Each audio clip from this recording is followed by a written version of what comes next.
Pagi menyapa dengan senyap, kabus menutup kakiku berjalan. Tangan kasar, hati tabah, mimpi tetap menanti di ujung cahaya.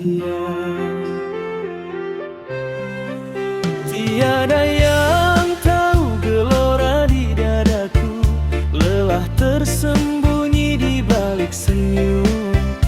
Penat disimpan, doa dipanja, setiap titis keringat jadi saksi perjuanganku.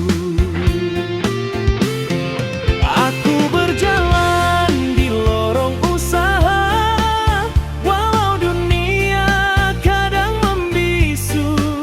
Hari ini lelah, esok tetap berusaha.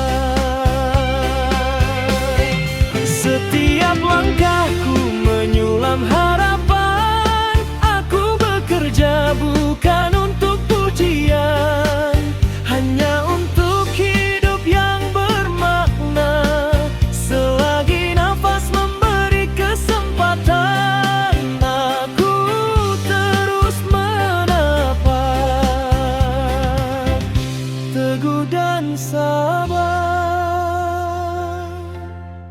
Dalam senja ku diam, mendengar sunyi yang menguatkanku. Kerja keras bukan sekadar penat, ia adalah doa yang bergerak.